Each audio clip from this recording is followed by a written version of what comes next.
संजीव झा शायद ज्यादा बेहतर बता सकते हैं। संजीव, 13 सीटें पंजाब की हैं और 7 सीटें दिल्ली की हैं। दिल्ली में आपकी एक भी सीट नहीं और पंजाब में आपकी एक सीट है। उसके बावजूद क्लेम आपका कि उधर 13 पर लड़ेंगे, इधर 7 पर लड़ेंगे। कोई सहमति की गुंजाइश, और अगर है तो कितनी छोड़ पाने की गुंजाइश है? देखिए, जब हम इस अलायंस का हिस्सा हुए हैं तो इसलिए अलायंस के हिस्सा है क्योंकि सहमति है। अब रही बात सीट की शेयरिंग की, और आपने उदाहरण दिया दिल्ली का और पंजाब का। आपने कहा कि दिल्ली में पिछली बार 0 सीट था और पंजाब में अभी 1 सीट है। तो आपको शायद ये भी जानकारी होगी कि पंजाब में 2017 में हम चुनाव लड़े थे तो 17% वोट मिला था, और आज हम वहां पर 42% वोट के साथ वहां पर विधानसभा में हमारी सरकार है पंजाब में। दूसरी बात कि दिल्ली में अगर हमारी और कांग्रेस की जो अलायंस है वो मिलकर के लड़ेंगे, ये सब बातें बैठ के तय होगी। देखिए, सबसे इंपॉर्टेंट क्या है, सबसे जो महत्वपूर्ण विषय है वो विषय है कि किस तरह से ये जो सत्ता में बैठे लोग हैं उनकी अराजकता को खत्म किया जाए, उनकी तानाशाही को खत्म किया जाए।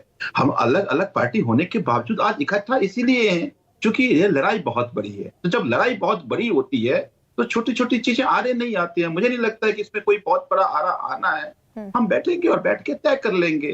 तो ऐसा नहीं है, जैसे कांग्रेस ने भी कहा कि हाँ, ये बात जरूर है कि अगर पंजाब लड़ेंगे तो पंजाब की स्टेट लड़ेगी। नहीं, साथ लड़ते हुए, लेकिन संजीव झा, हम साथ हैं, साथ रहेंगे, मिलकर हराएंगे, लेकिन वो मोमेंटम दिखना चाहिए।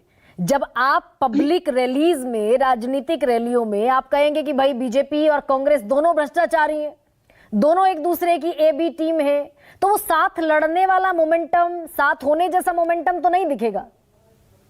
देखिए गरिमा जी, जैसा कि मैंने पहले आपको कहा कि आज ये अलग अलग पार्टियां क्यों हैं। ये अलग अलग पार्टियां इसलिए हैं कि विचारधारा के तौर पे हम सहमत नहीं थे। आज हम इकट्ठा क्यों हुए हैं? ये इकट्ठा इसलिए हुए कि बात उससे बड़ी हो गई। आज जब 300 पार की बात भारतीय जनता पार्टी करती थी तब देश का संसद खत्म हो गया। अब 400 पार की बात करेंगे तो देश का संविधान खत्म हो जाएगा। तो देश की संसद संविधान बचाने की जब लड़ाई हो तो सब अपने अपने पर्सनल स्वार्थ से ऊपर उठ के बात करेंगे और तय करेंगे। तब हमने कहा कि ये बात बहुत छोटी चीजें हैं और ये तय हो जाएगी। हाँ, एक बात जरूर है, जैसा कांग्रेस भी कह रही है कि भाई स्टेट यूनिट के साथ बैठेंगे, हम भी कह रहे हैं कि पंजाब में जब चुनाव लड़ेंगे तो पंजाब की स्टेट लड़ेगी। नहीं, लेकिन मल्लिकार्जुन खड़गे का ही बयान है ना संजीव झा, वही मान रहे हैं कि पंजाब और दिल्ली में सहमति की गुंजाइश मुश्किल है, इसीलिए सबसे लास्ट स्टेप में पंजाब और दिल्ली डिस्कस किया जाएगा। नहीं, उन्होंने कहा नहीं, उनका ये कहना था कि वो अपनी स्टेट यूनिट से बात करेंगे, उनकी स्टेट यूनिट इस बात के लिए तैयार नहीं है। तो वो मल्लिकार्जुन खड़गे साहब ने कहा है कि हम बैठ के तय कर लेंगे। हम भी कह रहे हैं हम बैठ के तय कर लेंगे।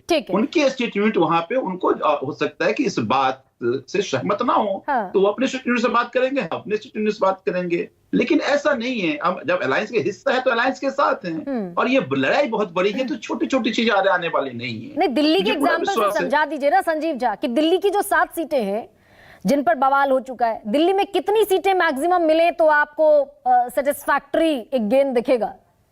देखिए, ये सब बातें हम चुनाव शेड्यूल में तो गरिमा जी नहीं तय कर सकते। आप भी बहुत सीजन्ड पत्रकार हैं। ये सब जब सामने बैठेंगे, साथ बैठेंगे, देखिए सीट जितना बहुत महत्वपूर्ण है। जैसे अभी सुनील साजन जी कह रहे थे कि एक एक सीट पे कौन सीट जीत सकता है, ये किसको कितना सीट मिलेगा, ये बहुत इंपॉर्टेंट नहीं है। कौन सीट जीत सकता है, कौन सीट निकाल सकता है कि अल्टीमेटली सरकार तभी बनेगी जब आप मेजॉरिटी में होंगे। तो कौन सीट कितनी निकालेगा, एक सीट पे एक एक बात तय किया जाएगा। किशोर